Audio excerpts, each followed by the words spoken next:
Hey, RetconRaider here, and welcome back to... Oh, we've got gunfire. That's strange. I could have sworn we just cleared this place out, but regardless, we've got one last loose end before we depart. Your lordship? The riot is now quiet. I have news of your lord. She anxiously pitches forward. Is Lord Winterscale alive? Is he all right? He's alive, but very badly wounded. He needs medical attention immediately. Get him to my ship. There are glimmers of panic in the pilot's gaze, but she quickly pulls herself together. It will be done, immediately. Thank you for letting me know, your lordship. Our time here on Rykadfilia has come to an end. I always keep my options open. Let's see if there's something waiting for us.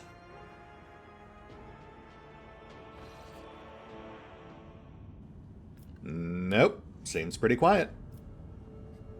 Okay, well at this point we only have 2 locations left. So we'll set our sights on the Minor Majoris.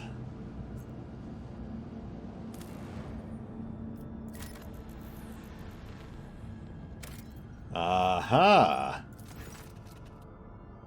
Augurs notice a large object among the lifeless rocks covering the planet.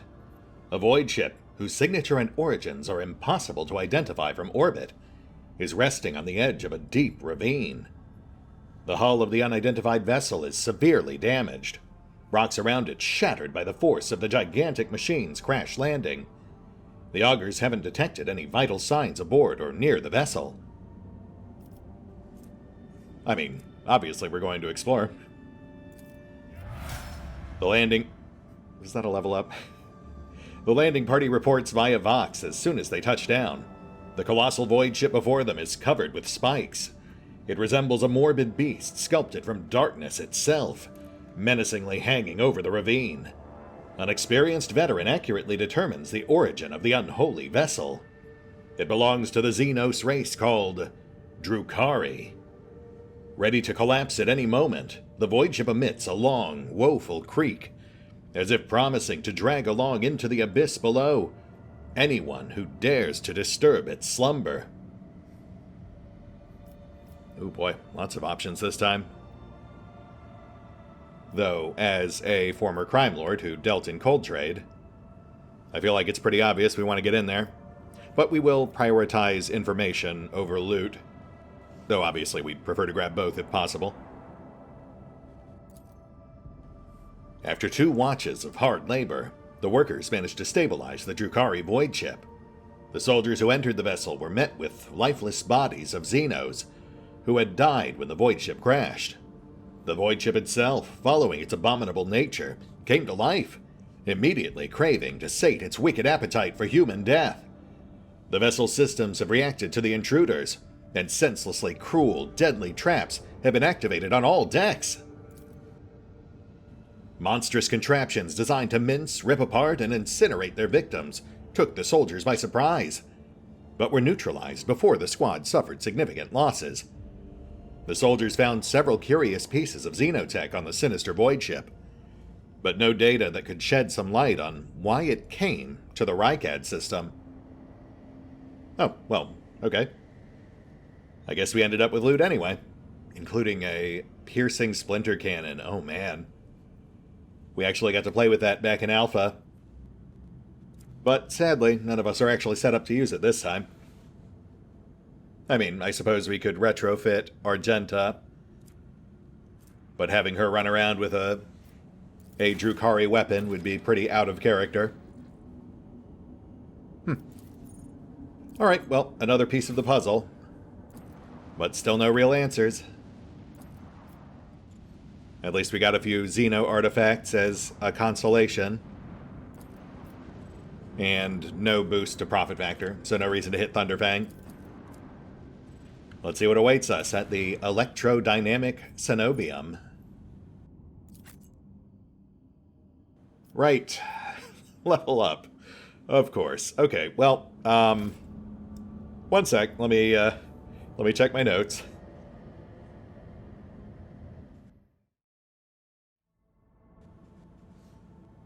Hey, and we're back. And, yes, once again, thankfully a fairly straightforward level up, so shouldn't take too long to run through. Though it is important to note that this is the level we get our final full talent for our current classes. So essentially, this is the point where we have to decide what we will never be getting. And then, of course, each character also gets a secondary bonus of some type, varying by class. Those are all a good bit more straightforward. For Valen, we've already talked about this. We're going for Sharpshooter, but, you know, Tide of Excellence and Sniper Expertise, those were both on the short list. We just don't have room for them, so we'll go for the one that I feel is most impactful. A variable damage and accuracy bonus, scaling off of our perception and intelligence. Then we get an attribute boost, and I would go ballistic skill, but I feel like we're doing okay there so far. We're generally seeing 90+% chances to hit, so I think we'll bank 5 points in perception instead. We have a fair few abilities that key off perception. Up next, Abelard. For his full talent, his final full talent as a warrior. Again, lots of ones here I would like to take, but sadly we have to pick. So we are actually going to go slightly off script and go for Invigorating Hatred. Not one I've taken before, but I don't normally take Sworn Enemy. It does feel pretty solid, though. Especially since, as aforementioned, we are going Vanguard for our advanced archetype. As for skills, we've already capped both of our primaries, so we'll dump our leftover points into Medicae. Obviously, he's never going to be as good as Pascal, but it will boost his healing output. Make him a slightly more effective combat medic. After that, Adira. And I did have to think about this one for a bit, because Tide of Excellence, not great for her now, but theoretically great later when we eventually pick up Psychic Assault. But that's a long way off. That's like level 25 at least. And it does feel a little silly to bank the talent this far in advance. So we will just ignore it for now, and go for something that gives us a bit more bang for our early game buck with Aftershock, which is yet another source of potent damage. In this case, a secondary tick on anyone she hits with Shout. As for attribute, no real question there. We've already capped Willpower, which is her primary, and her perception's fine as is. So it's time to finally shore up intelligence. That'll give her a much-needed boost to Warp Lore, since she is our primary on that. And once we get another advance in there, it'll also boost her effectiveness as an operative. A small but notable uptick on the damage output from Exploit. Moving on, we've got Argenta, who actually gets 2 talents. She gets a full talent and then a common talent chaser. And, you know, this is where I start having some regrets about having her straddle the line between heavy weapons and AoEs, because there's a lot of good talents that we're leaving on the table. We really could have refined her build a bit, focused her more on one or the other. That said, of the options remaining to us, I think it's gotta be Unfaltering Fire. That one's pretty much a must-have if you're going heavy weapons, even as a hybrid build, because it removes the damage onus from rapid fire. As for common talent, we are just about at the point where we're going to start locking in weapon specializations, probably leading with Flame Expert. But first, just to really kind of lean into the hybrid AoE build, we'll grab Grenadier. That'll give me a lot more incentive to get some use out of these grenades we keep collecting. Just to spice things up a little, you know? After that, we've got Cassia. And, oh boy, this one's kind of a doozy because, you know, against my better judgment, we are going to bank one last officer talent. Commanding voice is tempting, but I think we've got to go lasting impression, which stacks a fairly potent full combat buff on her voice of command. And we do generally have her using voice of command every round. With her current stats, I believe that would be a +7 to all attributes for anyone she tags. Though it scales off fellowship, so I mean obviously it'll get better as we continue cranking up her fellowship in future levels. It's just a fairly nice buff to something we were already doing anyway. So, you know, might as well take advantage of it, even if it does cost us a single navigator slot. For her skill, no question here, primary's persuasion, secondary's coercion, so we'll cap coercion. Still kind of on the fence with commerce. At the moment, though, Valen has lead, so we'll just roll with that. I'll have to double check how many skill slots we get with our advanced class. And finally, Pascal, our third operative. He gets a talent. And again, we'll take him in a slightly different direction. Since we just gave him joint analysis, we'll build on that with joint offense, which grants a squad-wide bonus to accuracy and crit chance, as long as they're attacking a target with exploit on it. So, you know, pretty much everyone on the battlefield, since we have 3 operatives. That'll be particularly useful for folks like Abby and Argenta, who've been struggling with accuracy from time to time. After that, we have a characteristic boost. And a real question here, that'll go right into weapon skill. No real point in boosting his ballistics or perception. We will eventually have use for ballistic skill, but by that point we'll have access to plenty of abilities and talents that will more than make up for the difference, as long as we are using very specific types of weapons. And that's it. We are now level 13. As always, feedback, opinions welcome. Oh, and actually, while we're here, one other thing I'd also like to do is slot in that divinity staff we found, because after looking into it, that actually grants access to a 0 action point debuff, which automatically converts the next attack against a target into a crit. And unless I'm missing something there, that is a fantastic ability to have on tap. Even if just for personal use, she could consign someone, then immediately attack them, thus guaranteeing that her attack is a crit. Though, I suppose the cost being that it would raise warp instability all that much faster, and that can be an issue. Still, though, I'd at least like to give it a shot for a fight or two, just change things up a bit. We'll see how it works out. And then we'll also toss Blast Wave to Cassie. We don't need her to actually hit anything with it, it's just to keep people off her. And now, let us turn our attention back to our major Minoris target, and the most electrodynamic of Cenobiums.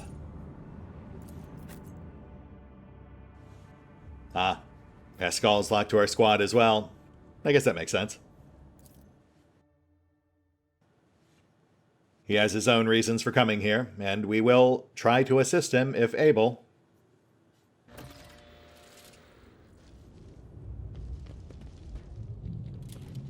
We'll cover the landing area, your lordship. Glory to the Von Valancius dynasty! Wow, you guys are still alive. Good for you. Gotta admit, I really thought we'd turn up and just find a big pile of corpses. Well, a bigger pile of corpses. That wasn't so difficult. Judging by the dead people's equipment, they were the same wardens the governor sent to the monastery's aid. Yeah, I kind of figured that. Judging by the fact that the pieces are molten at the edges, The statue was destroyed with a multi-laser turret of the type that is mounted on landing force shuttles.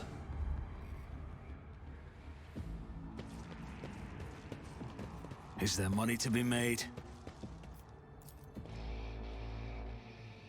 Oh ho! Been there. Grab that. Nothing major, but more consumables are always welcome. Keep your wits about you.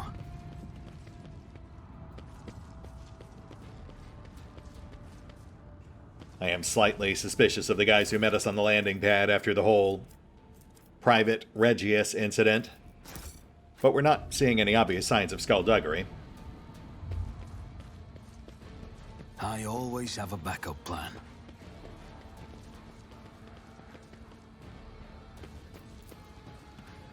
Lay people unworthy of entering the hallowed cenobium humbly said their prayers next to this computational altar. Let us not dawdle.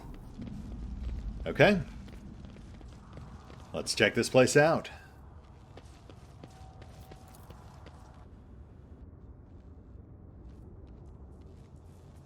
Yep, that's definitely a cenobium.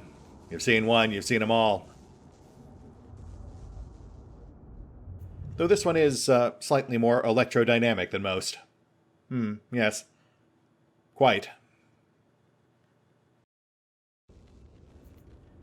That does actually beg the question.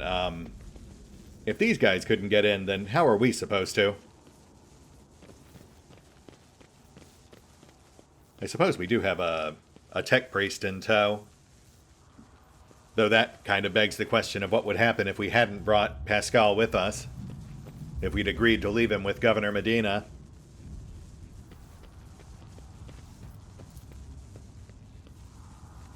Yeah, I mean, he's our way in. The binaric hymn awakens the gate's latching mechanism. Rise to the top or get left in the dust. Maybe he would have just told us how to get in. Or he would have just refused to stay behind. He does seem pretty driven.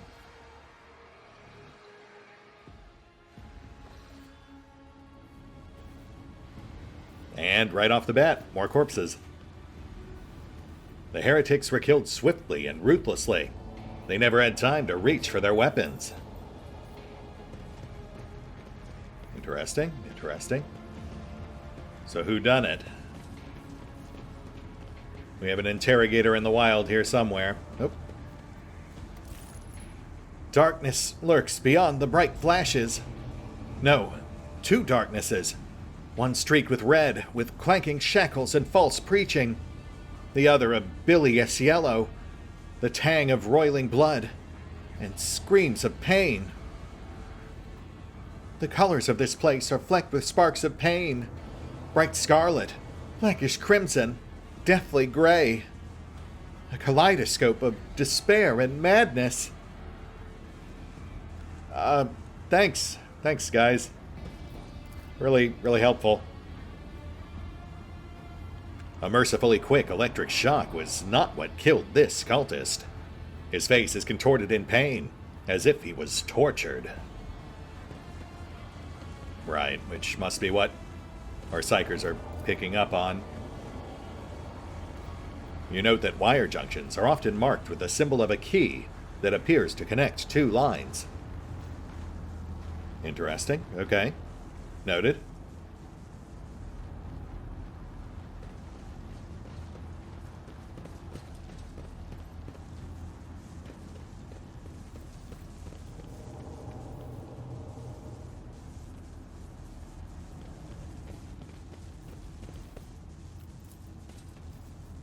On the maladies of machine spirits and the ways of diagnostic divination. Spiritual tech support, sure, why not? I mean, I am a self-professed digital dinosaur. It's all high-tech sorcery to me.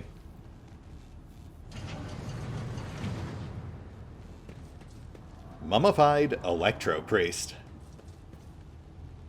The mummified tech priest rests on the table, enveloped in wires. Cool. That's a normal thing to have in your curio nook. Right? Electro Priest too. Ooh. A tech priest's body rests on a metal table, surrounded by sparking spirals of copper coil. A patina of sacred unguents covers his withered flesh.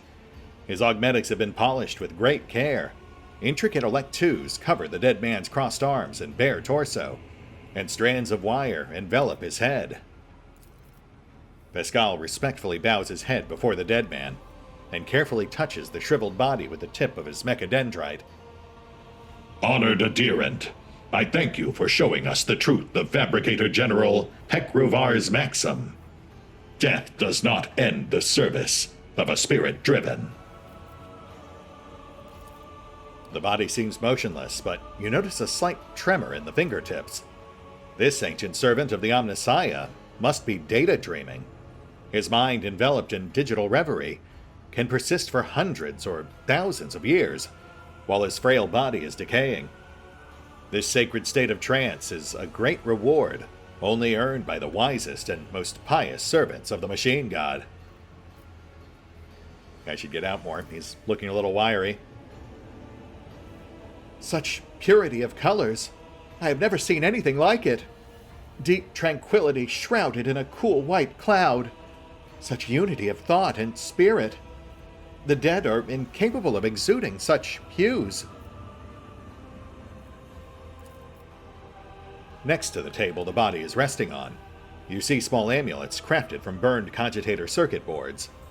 There is no dust on these small offerings. They were clearly left here recently. Can you hear us? Are you aware of your surroundings?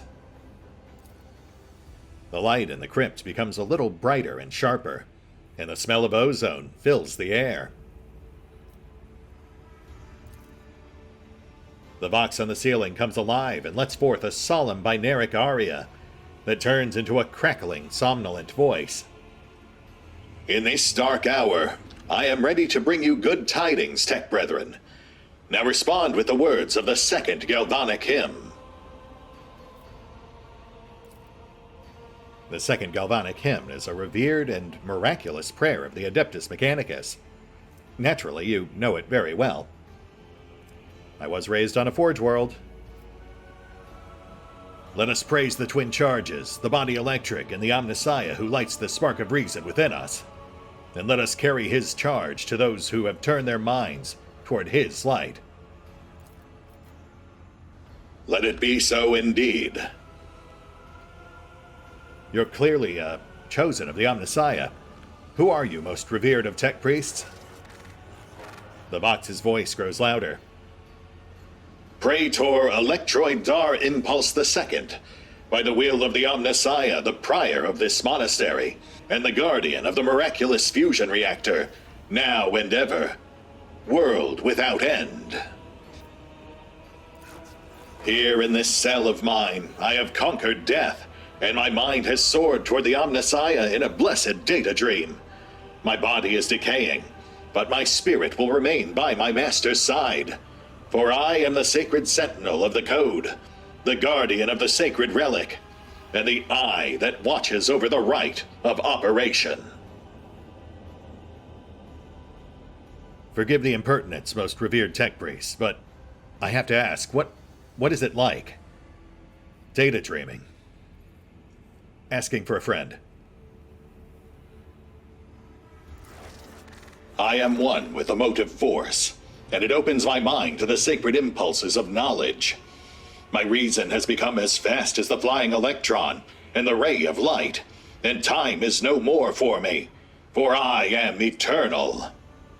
In my binaric reverie, I comprehend the wisdom of the machine god, and share it with the humble priests who come to my cell, thirsting for knowledge.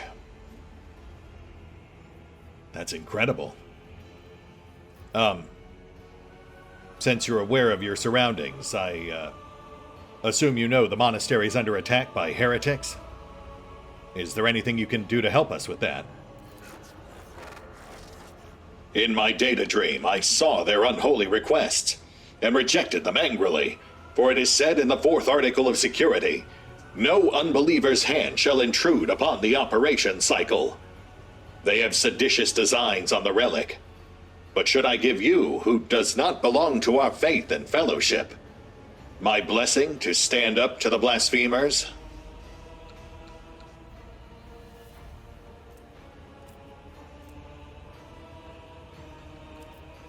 Look, with all due respect, most revered tech priest, if you're up on current events, I don't see how you can afford to not help us. You can only stall these guys on your own for so long. Would you risk letting the reactor fall in their hands? The relic. The mere thought of its desecration is a blasphemy. The mere chance of it is a sacrilege. So be it. In the name of shaming the unbelievers, I grant you the blessing of special access and protection from the rage of the motive force. Dry crackling sounds from inside the crypt's walls as awakened cogitators process the ancient tech priest's command. Thanks. I think. I'm guessing that disables the traps? Oh, wait. Blessing of special access. Praetor Electroid Dar Impulse II's blessing is a promise of protection from the fury of the motive force. +3 deflection and 50% resistance to electricity. Okay, so Always keep your eye on the price. obviously not quite as good as just turning off the traps, but that'll at least make us slightly safer from them. The cultists were killed with a hit to the back from some kind of electric weapon. Speaking of which, Is there money to be made? oh, You shall be purified by the motive force, blasphemer. Gentlemen, I feel like we've had a bit of a misunderstanding here, but unfortunately I can't talk in combat, so I'm going to have to commit some dischargeable offenses here. Apologies to the Omnissiah.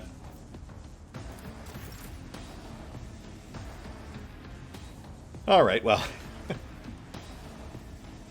Let's take him out, I guess.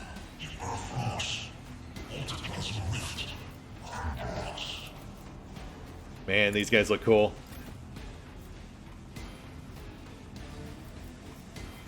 It is kind of a shame you can't try to talk to people in combat, but, you know, I get it. Honestly, I'm hard-pressed to imagine many games where you could. Like, Undertale?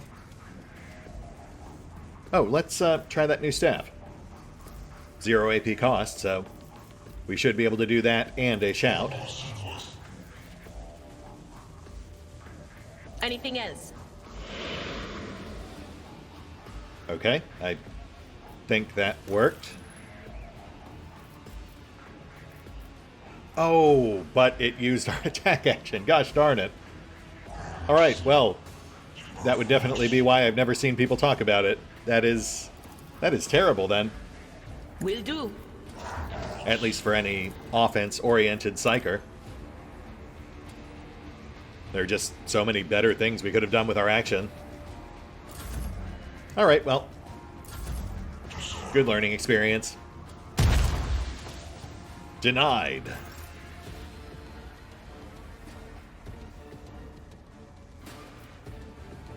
And Argenta.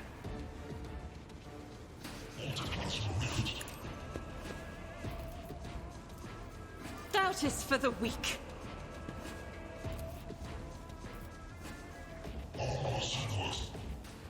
Yeah, let's get bold. Put that foe hammer to use.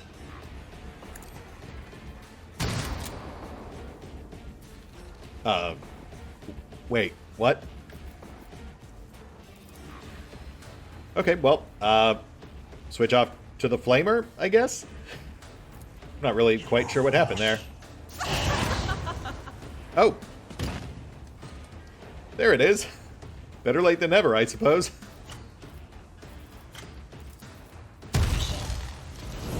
Nice dodge.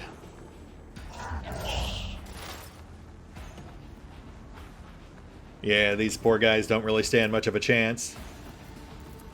Especially not after we got that shock resist. Let's tuck in. Take out the next guy in the queue. I'll make it happen.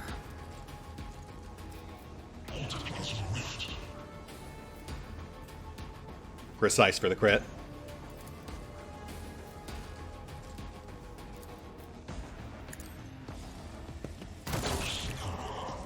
Yeah, that'll do it.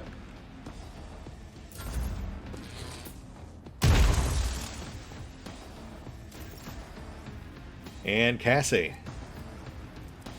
Time to make a point.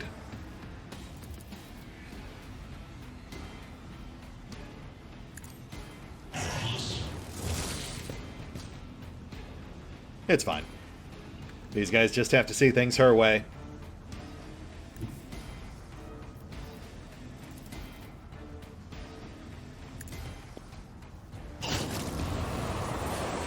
Nice.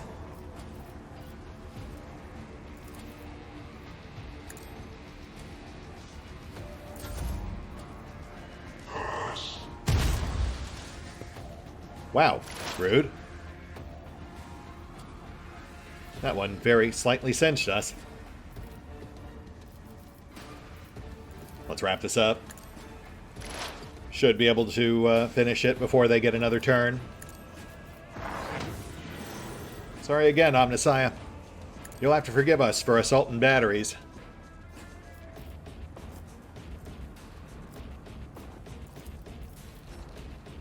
Anything else?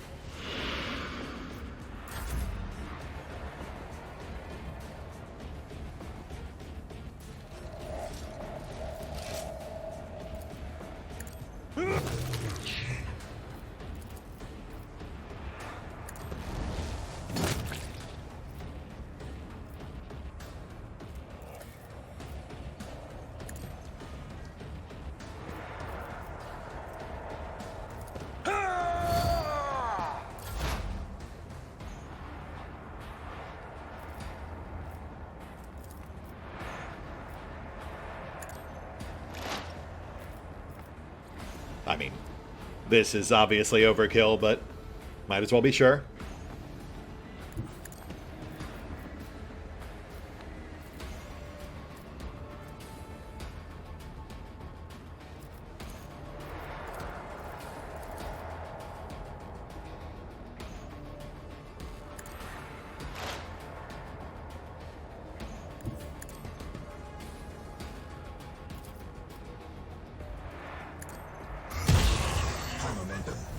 Oh. Only plugged one of them. Activating force mode sacrament. And there we go. Lights out. Again, with apologies to the Omnissiah. They just totally went off on us. I always keep my options open.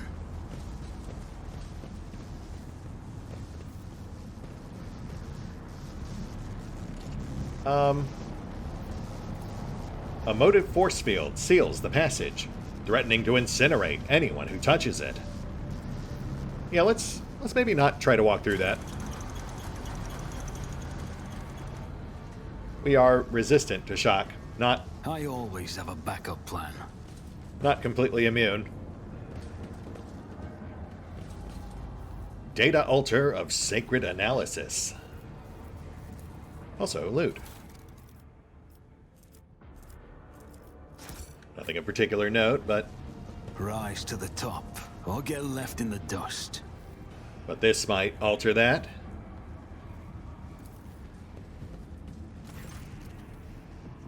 The Cogitator's green screen lights up as you approach it, and displays the flashing message.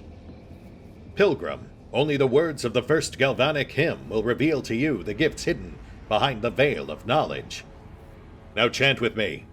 Let us sing this canticle to... The device's keyboard lights up, clearly expecting you to enter the rest of the verse. Pascal, you want to help me out with this? Pascal's Vox lets out a noisy groan as if he is clearing his throat, but then stops abruptly. After a brief pause, he averts his gaze and says in a rasping voice, It is not known to me. Only high-ranking servants at shrines of energetic prosperity are permitted to perform the first galvanic hymn. Abelard snorts and struggles to suppress an involuntary smile. Emperor, help us all! The esteemed Magos has been caught out not knowing a prayer, and now he's floundering like a cadet in an exam. I never thought I'd see the day. Okay, well, you know, we can probably suss this out. Let's see.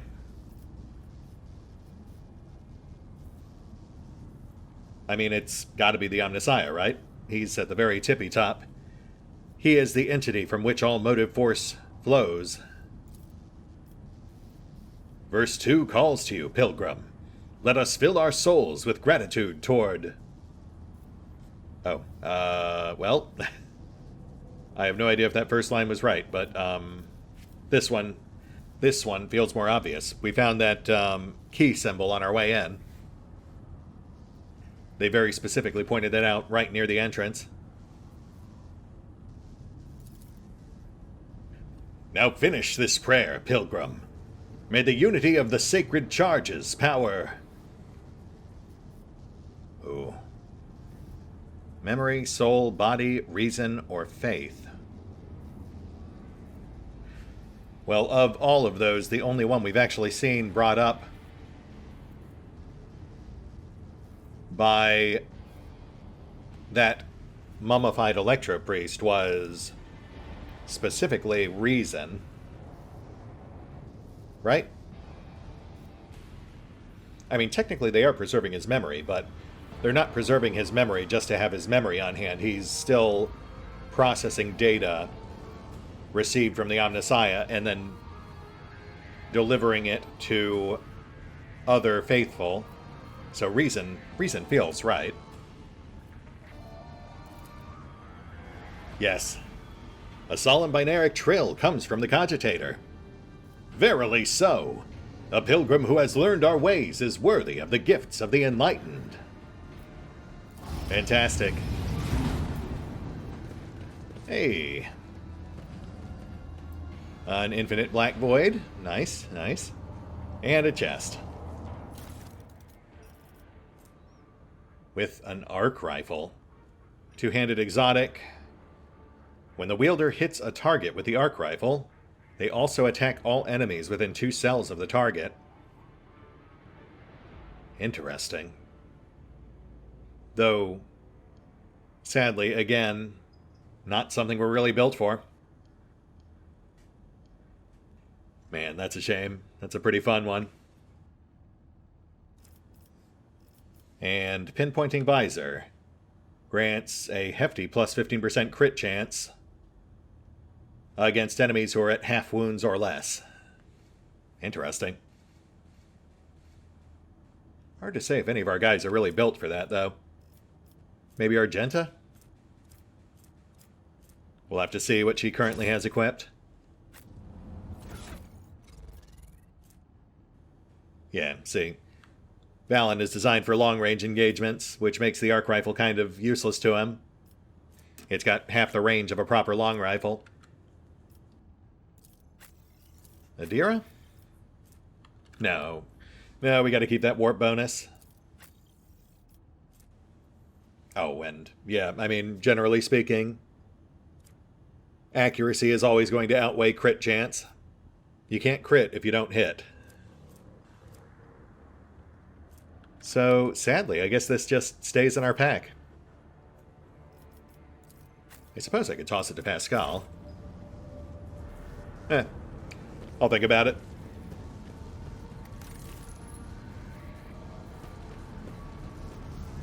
Keep your wits about you. Alright, so obviously we don't want to get electrified, so let's veer left. Is there money to be made? Oh yeah, see, even the banners have kind of a key shape to them. So that was definitely a clue.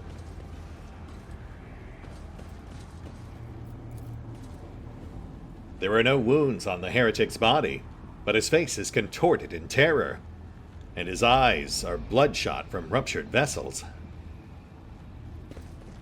Eesh. More assorted baubles and gewgaws, we'll take those. And I don't like the look of that. So let's maybe not go that way. Oh, yep. Let's definitely not go that way just yet. I always keep my options open.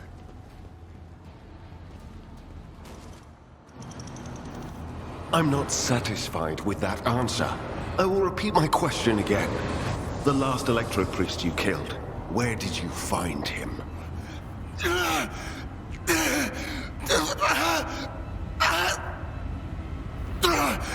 Burn in the fire of dawn! Servant of the corpse emperor! And another one meets the limit of his utility. The last of them.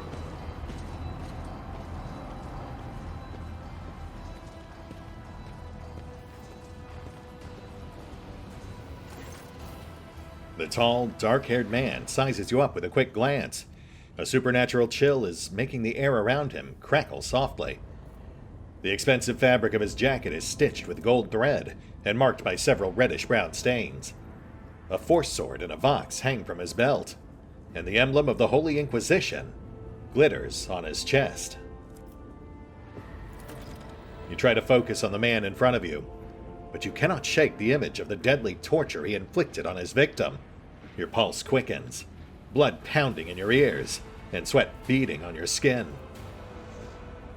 Oof, yeah, this is gonna be rough.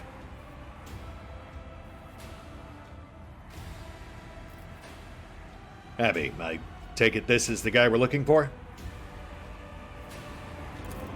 I dare say it is, Lord Captain. Now, if it were possible for the gentleman to properly introduce himself and dispel our doubts. Seneschal? Lord Captain?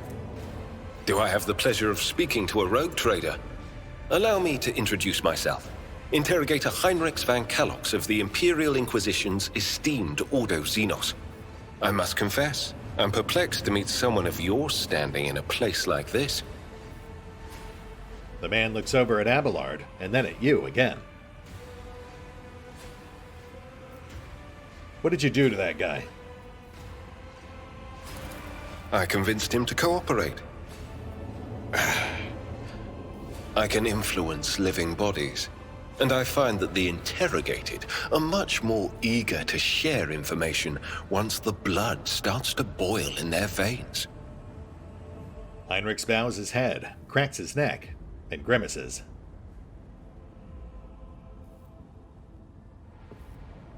Great. That's great. Look, I'm here to collect you. I got orders from your boss to pick you up and take you somewhere or something. Let's just get this over with. Then the timing of our meeting is fortuitous. I am requisitioning you and your retinue for my task. Requisitioning? Young man, your choice of words is unseemly to the point of insult. You are addressing a rogue trader. I don't imagine you'll be any happier if I say taking into inquisitorial custody. Heinrich casts an apprehensive glance at Abelard. To aid his faithful servant in the fight against corruption is the solemn duty of all whose actions affect millions of the Imperium's subjects. Let your example guide those who will carry the Emperor's light across 1,000 stars. You are familiar with the works of Inquisitor Alistar the Redeemer. Not every acolyte can say the same, let alone people less initiated. Please forgive my lapse in manners, Lady Navigator Orselio. It is a great honor. Heinrich arches a brow, examining the coat of arms on Cassia's clothes.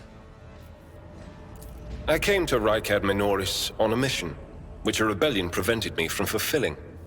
The governor is convinced that malcontents from among the rabble were the instigators, but I immediately suspected a more sinister presence at the root of the mutiny. My visit to the monastery and a few unhurried conversations with some of the rebels confirmed my suspicions. Heinrichs glances at the dead body at his feet. Someone by the name of Aurora is leading the rebellion. Data indicates that the head of the cultists is here right now, in the sanctum of the ancient reactor. Given the prophecy of the final dawn, and the special efforts made by the enemies of humanity to seize the monastery, their goal is to gain access to the holy power source's control circuit and trigger a process that, once started, cannot be stopped. In other words, to detonate the reactor, thus being themselves the cause of their much-touted final dawn. Oh wow, yeah, that should definitely be our core concern. Blasphemous insanity. The tech priest's visor flashes and turns a bloody scarlet. A soft hum of some activating systems is heard from under his robe. What exactly is the Inquisition trying to accomplish here? Is it just the reactor, or something else?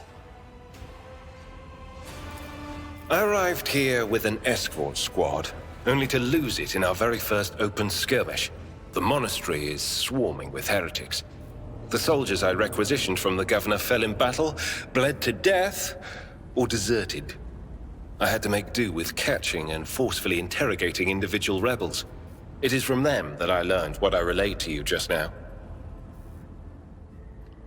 Oh, jeez. Okay, yeah, they're about to force us to team up. That's less than ideal. I didn't really plan around losing one of our members. Gosh, who's the most expendable? Argenta, maybe? But she's our demo gal. Though I suppose we could fake it. I think Heinrichs can do demo. He is an agility fighter as opposed to a toughness based, like Abby. Alright, well, I guess we should put a stop to that then. Thank you. Regrettably, the governor's people showed themselves to be unprepared for the perils of this place. And extracting blade shards from a person's stomach is beyond my powers. I hope that a rogue trader's retinue will prove more capable than a group of soldiers fresh off the base. The interrogator glances at the limp body, clad in the colors of the governor's wardens. Yeah, well, I certainly like to think so. I am positive that not all of the electro-priests within these walls have perished. The heretics spoke of shadows emerging from side alleys to make short work of the cultists invading their abode. I surmise that the entrance to their hiding place is somewhere in the hall near a machine known as the Circular Cogitator. I imagine it's one of the local sacred relics which the electro-priests treat with special piety. You know, that might be the thing we saw earlier that we couldn't interact with. We'll have to backtrack, check that out again, now that we have Heinrichs in tow. Though, not today, we're pushing the hour mark, so... Oh, gosh, yeah, okay. Oh, and he doesn't have... Right, he doesn't have the shock resistance buff. Gosh darn it. Heinrichs, why you gotta complicate things? Okay, well, obviously we're not dropping Cass. As aforementioned, we'll go ahead and cut Argenta, at least temporarily. Heinrichs can more or less fill her role for as long as he is forced upon us. Yeah, she's just demo and awareness. Which we can cover with Heinrichs and Adira, respectively. And then we also have to get Heinrichs up to spec. He is a whopping 9 levels behind our current crew. We'll build him as a mobile skirmisher. Focus on demo and awareness if they're available options.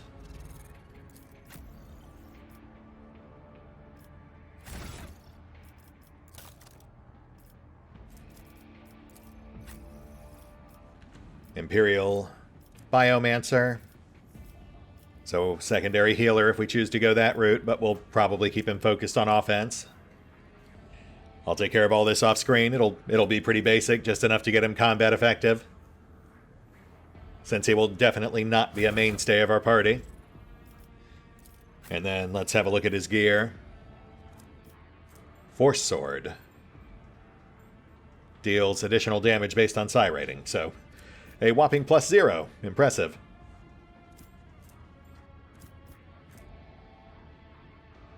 And a Biomancer's Staff with Siphon Life. And +10 willpower. Ooh. Deals staff power level plus psi rating. Heals the Psyker for the same amount, with spillover if the Psyker is at full health. Oh, that's interesting. So what's the staff power level? I'll have to dig into that. I mean, regardless, based on that formula, it's definitely not going to be anything substantial, but still, another healing option is always nice. Heinrichs may not be a keeper, not for this crew, but we might have room for more staff. And yes, I think we have to call it here. No point in pushing on until we've taken care of Heinrichs. We'll hit the pause button for now. I'll take care of the usual off-screen bookkeeping, get Heinrichs up to 13, and we will pick up here next time as we continue our circuit. See you then.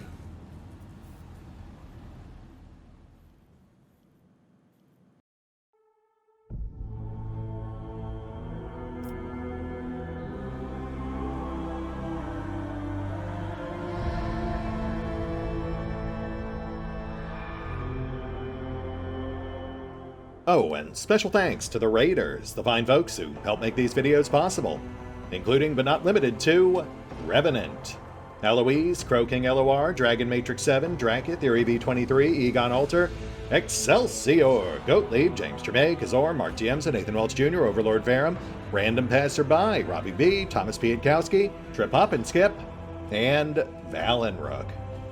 Thanks for your support, guys. That said, if you'd also like to help support the channel, then feel free to push the buttons that do the things. Trust me, it does make a difference. Or you can even check out the PayPal, the Patreon, the Nexus GG, or the YouTube memberships. Links are in the description. Blasphemous insanity.